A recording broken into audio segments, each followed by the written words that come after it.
Sino si Leonor Rivera? Gaano kalalim ang naging bahagi niya sa buhay ni Jose Rizal? Si Leonor Rivera ay ang sinasabing ang tanging babae sa buhay ni Rizal na tunay niyang minahal. Si Leonor Rivera ay isinilang sa Kamiling Tarlac noong 11 ng Abril taong 1867. Ang kanyang mga magulang ay sina Antonio Rivera at Sylvester Bauson. Nagtagpo ang landas ni Rizal at ni Leonor Rivera noong 1880 nang isinama ni Pasiano Rizal ang kanyang kapatid na si Jose Rizal sa bahay ng kanilang tiyo na si Antonio Rivera na siyang ama ni Leonor. 13 taon pa lamang si Leonor noon, ang pagmamahal sa isa't isa ay naramdaman nila nang masugatan si Rizal sa isang pag-aaway ng mga estudyante sa UST at ito ay ginamat ni Leonor.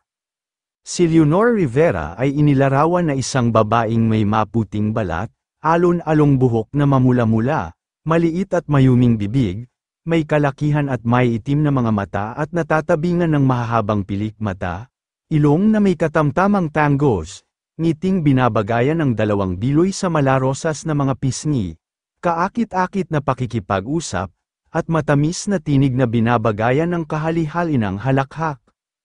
Masasabi na ang pag-ibig nila sa isa't isa ay hinabi ng mga palitan ng mga sulat sapagkat lumisan si Rizal pagkaraan ng 2 taon.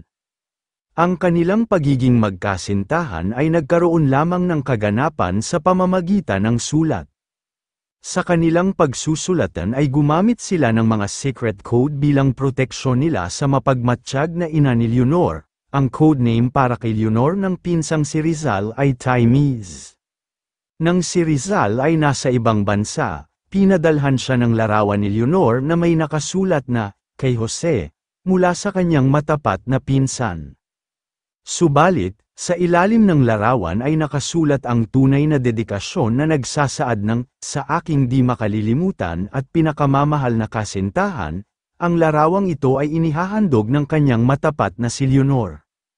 Masasabing ang pag-iibigang na magitan kina Leonor at Rizal ay isang pag-iibigang pambihira. Isang pagkakaunawaan na naganap sa pamamagitan ng pakiramdam lamang. Nang si Rizal ay nasa Europa na, ay sinulatan niya ang isa sa kanyang matalik na kaibigan na si Jose Maria Cecilio at hinabilinan na, lagi siyang babalitaan sa mga pangyayari tungkol kay Leonor. Binigyan ni Cecilio si Leonor Rivera ng taguring La Question del Oriente. Sa isang sulat ni Cecilio kay Rizal ay ibinalita niya ang tungkol kay Leonor Rivera, ito ang nilalaman. Kawawang babae, ganoon na lamang ang kanyang pagluha nang dumating galing sa lalawigan at malaman na wala ka na. Sinabi niya sa akin na wala na siyang nararamdamang kasiyahan para sa anumang bagay maging para sa kanyang pinakamalapit na kaibigan. Binalak daw niyang ipaitim na lamang ang lahat ng kanyang damit, pinayuhan ko siya na huwag malungkot. Taong 1890, Taglagas sa Madrid, masama ang pakiramdam ni Rizal, sapagkat maraming pagkabigo ang nangyari sa kanya. Para mawala ang kalungkutan ay inaya ng mga kaibigan ni Rizal na manood ng palabas sa Teatro Apollo. Subalit sa di inaasahang pangyayari ay nawala ni Rizal ang gintong relo na may locket kung saan ay nandoon ang larawan ng pinakamamahal niyang si Leonor. Ayon kay Rizal ay may masamang nangyari noong Desyembre ng taong 1870, taglamig, kung saan ay nakatanggap siya ng sulat mula kay Leonor na nagsasabing magpapakasal siya sa isang British engineer na si Henry C. Kipling. Kaya sumulat si Leonor dahil gusto niyang humingi ng tawad dito at magpaliwanag na ang ina nito ang may gusto at hindi siya. Dahil sa pangyayaring ito ay umiyak si Rizal at nasaktan. Sinulatan ni Rizal ang kanyang matalik na kaibigan na si Ferdinand Blumentritt at sinabi dito ang kanyang problema. Sinagot ni Blumentritt ang sulat ni Rizal noong 15 ng Pebrero taong 1871. Ayon sa kanya, nadismaya ang kanyang asawa kay Leonor sapagkat pinakawalan nito ang lalaking katulad ni Rizal. Sinabi rin rito na isang bayani si Rizal sapagkat nakayanan niya ang sakit na dulot ng mga kababaihan. Sinabi niya rin na matapang ito at may pagmamahal sa bayan at ituloy na lang ang dakilang misyon.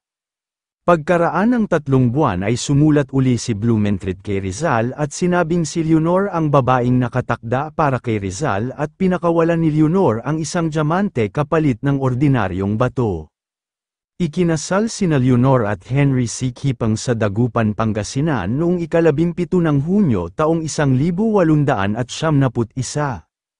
Subalit noong nasa dapitan si Rizal at malapit ng mahatulan ay nabalitaan niyang namatay si Leonor noong 28 ng Agosto taong 1873 dahil sa panganganak sa kaysa-isa nitong anak na si Carlos Rivera Kipang.